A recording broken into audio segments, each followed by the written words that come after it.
Dödi, kuten otsikko varmaan kertoo. Haluan pyytää anteeksi kaikilta, ketkä on ottanut videoita. Ei ole tullut, en ole kerennyt tehdä. Ollut vähän kiireitä, kaiken näköistä höskaa aina tästä loppuvuodesta niin kuin aina. Uusia ideoita sun muuta pitää hoitaa pois alta ja kuitenkin kaikkea brändäysjuttua sun muuta ensi vuodelle, niin sitten tässä pitäisi töitäkin vielä tehdä muuta. Jäänyt vähän hommat puolitiehen, vähän muissakin projekteissa, mikä on ollut vähän huono juttu. Ei maha mitään, mutta sillä mennään. Kuitenkin halusin puhua ihan vähän toisesta asiasta, mikä aikaisemmin tossa, olikohan se viime vai sitä edellisessä videossa, kun mä puhuin, että CS-kenessä tulee tapahtuu varmaan jotain muutoksia lähiaikoina. No, en ollut kovinkaan väärässä, kun nyt torstaina sitten alkoi eri organisaatioista kuuluu vähän kaiken näköistä. Nyt maksamattomia palkintorahoja ja mitä muuta kaikkea sieltä tuli. Mutta sitten tapahtuu myös Suomessakin, niin kuin mistä mä haluan keskustella silleen, koska just silloin tapahtui semmonen asia, tai julkisesti se näkyy näin. Mä laitan sen tohon. Siitä ei sen enempää informaatiota koskaan tullut mihinkään. Kukaan ei uutisoinut siitä, ei mitään. No, mä kuitenkin selvitin sitten tämän asian,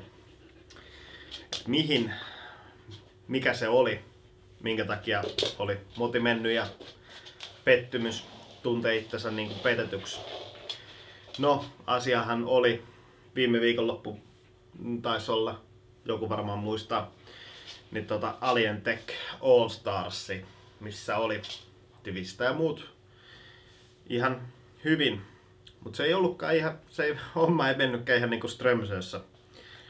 Eli alkuperäinen silloin kun toi twiitti on laitettu. Niin. Mä en halua mustamaalata ketään, mutta tämmönen toiminta ei saisi jatkuu koskaan, eikä elektronisessa urheilussa. Mä toivon, että kukaan pelaaja tai joukkue ei joudu kokemaan tämmöistä enää uudestaan, koska se ei kasvata ketään ja se vaikuttaa toisen työntekoon. Pelaaja kuitenkin, sen työtä on käydä laneella, pelata, voittaa. Joten niin kuin, sä viet toiselta työn alta, jos tälleen pääsee käymään. Mikä saattaa vaikuttaa siihen, että esim. Sä et saa kutsui seuraavia turnauksia tai jotain muuta vastaavaa, mikä niin kuin on kauaskantoisia juttuja. Niin sen takia näihin täytyy aiheuttaa keskustelua tähän asiaan. Mutta joo, en halua mustamaalata ketään. Kaikki informaatio, mitä mulla on, se on suoraan pelaajilta. Ja niin, mitä mä nyt itse tietenkin pystyn näkemään suurin piirtein ulkoapäin, että miten ne asiat on ollut ja minkä takia jotain on ehkä käynyt. En rupea avaa sen enempää. Jokainen vähänkin katsoo tarkemmin esim. Meidänkin toimintaa, niin osaa aika hyvin arvioida, että mihin meillä budjetti menee, kuinka paljon meillä on rahaa suurin piirtein käyttää ja niin edes pois. Mut joo, se ei tosiaan mennyt ihan kuin Strömsössä toi Alientech All Stars näköjään sillä joukkueella. No mä selvitin sen sitten siinä alkuviikosta, että minkä takia se oli niin kuin petetty olo. Niin selvisi, että oli sovittu, että lähdetään laneille. Mutta organisaatio päättikin, että eipäs mennäkään.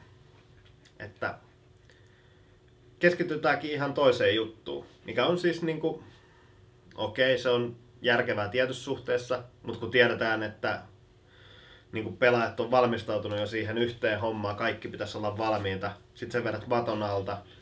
Ja siinä on oikeasti kauaskantoisia asioita, kuten nytkin nähtiin, ne voitti sen koko turnauksen. Hei, ei se koskaan ole huono investointi.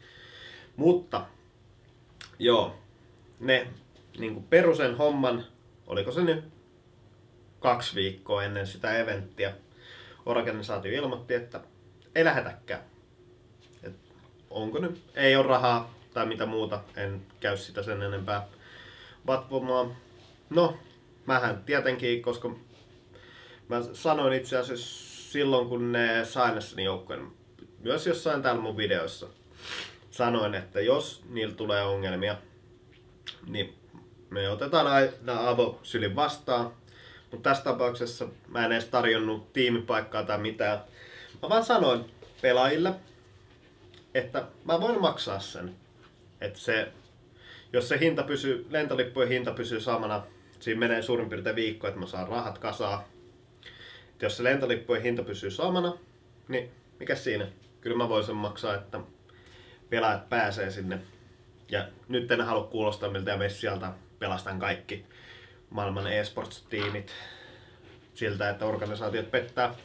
Ei ole ensimmäinen kerta, ei varmasti viimeinen kerta, mutta mä haluan vaan kertoa, että aina kaikki ei näytä niin hyvältä kuin joskus jotkut antaa myöten. Sen takia ihmisten kannattaa olla aika valppaita tosta, että mitä tapahtuu missäkin. Niin, ja asioista pitää tietenkin puhua julkisesti. Et jos on jotain semmoista, mä olisin voinut organisaation omistajana, jos olisi esimerkiksi ollut vaikka rahaongelmia, niin mä olisin voinut sanoa faneille, että voitteko auttaa. Tämmöinen homma, tämmöinen payback. Se on siinä. Ei sen enempää. Toki mä oon siitä tehnyt vaan suoraan riskillä luottokortilla maksanut sen, mutta vaikka omista taskusta, mutta se on asia erikseen. Mutta joo, siinä tosiaan sitten mä lupasin joukkueelle, että no, mä voin maksaa sen. Suurin piirtein viikko siitä, eli se oli sitten se niinku perjantai. Sen viikon, kun mä viime videossa tai sitä edellisessä sanoin, että perjantaina todennäköisesti jotain tapahtuu, mistä tekin saatte kuulla. No, se hinta sitten pompsahti kuitenkin lipuissa sen, olikohan 400 tai 600 euroa kuitenkin. Silleen, että mihin mä en ollut varautunut, vaan silleen, että mä en ottanut sitten tarpeeksi rahaa tuolta meidän tileiltä. No, sitten kuitenkin jatkettiin siinä keskustelua ja sovittiin, että jos se hinta tulee alas, niin kyllä me hoidetaan se, että ei se ole mikään ongelma. Ne kuitenkin pelaajat ansaitsee sen reissun. No sitten ne tietenkin ehdotti, että me oltaisiin tehty yhteistyötä sen organisaation kanssa. Että me oltaisiin maksettu osa ja ne olisi maksanut jonkun osa.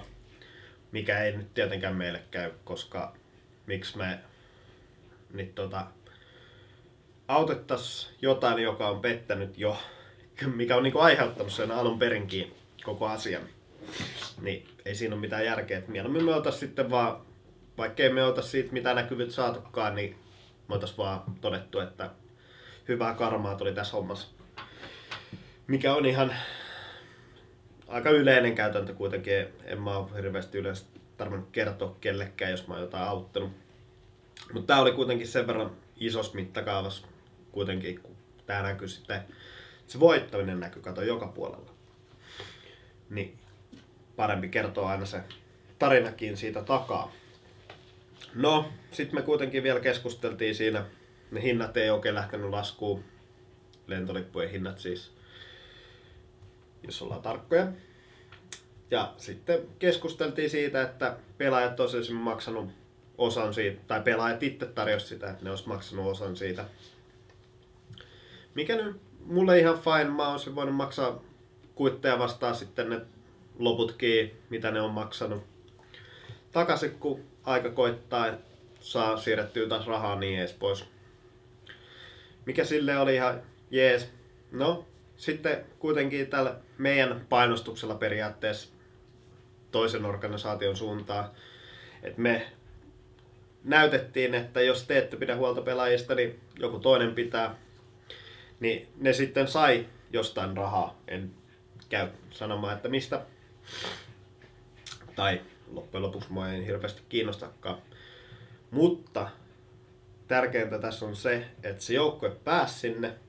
Ja se, että niin kuin, olkaa ihmiset tarkkoja Ja keskustelkaa, jos teilläkin tulee tommosia ongelmia. Älkää piilottako sitä ja antako sen mennä niinku villasella.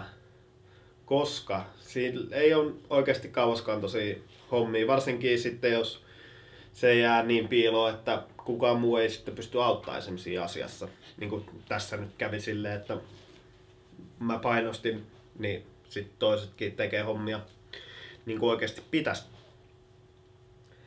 Mut joo, se on ihan niin kuin tärkeää siinä mielessä justiin, että hiljaa. Että ei tommosia asioita saa tapahtua enää. Nyt on 2015, pitäisi olla ammatillista tää toiminta. Niin ei tommosia vaan enää saa käydä. Mä ymmärrän sen, jos se olisi joku aloittava homma, mutta ei näin. Niin sen takia haluan aiheuttaa siihen keskustelua, että ihmiset tajuais sen, että kaikki ei ihan mie ihan niinku Strömsössä, ja jos ei mene, niin organisaation myös kannattaisi olla niinku avoin siitä, että mitä siinä on käynyt, eikä vaan hymistellä ja koittaa olla mahdollisimman hiljaa, ettei kukaan huomaisi mitään. Mut joo, ihan mielenkiintoista kysyn vaikka, että onko teille käynyt koskaan tälleen tämmöistä asiaa. Ihan mielenkiintoista, olisi kiva kuulla, jos jollain on jotain tarinoita asian puolesta. Mut joo, ei ole nyt kerännyt oikein videotakaan tekee, mikä on ollut silleen ikävää itsellekin. Täytyy yrittää tästä tehdä, mä en ole saanut Black Opsia vasta kerran auki. Eilen itse asiassa vasta kerkesi aukosta. Mikä sekin on vähän jäänyt. En oo Haloa kerännyt edes asentaa vielä. Sekin on vielä tossa ihan naftaliineissa, mutta näillä mennään. Striimejäkään ei ole nyt saatu hirveästi hommaa tässä, mutta no, kyllä se siitä pikkuhiljaa. Kohtoon pitäisi kuitenkin vähän helpottaa taas, kun saa noin kiireellisemmät jutut tosta alta pois.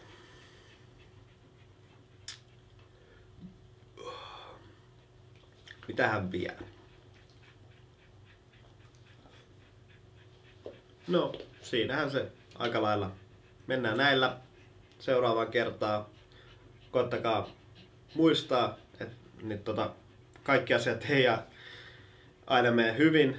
Niistä kannattaa puhua ihan julkisesti, koska jos niistä ei puhu, niin ne vaan menee villasella ja sitten joku muu kärsii jälkikäteen tai sitten sä kärsit itse. Mikä on aika kauaskantoisia juttuja, sitten loppujen lopuksi niitä ongelmia on vaikea alkaa setviä myöhemmin. Mut joo, seuraavan kertaan.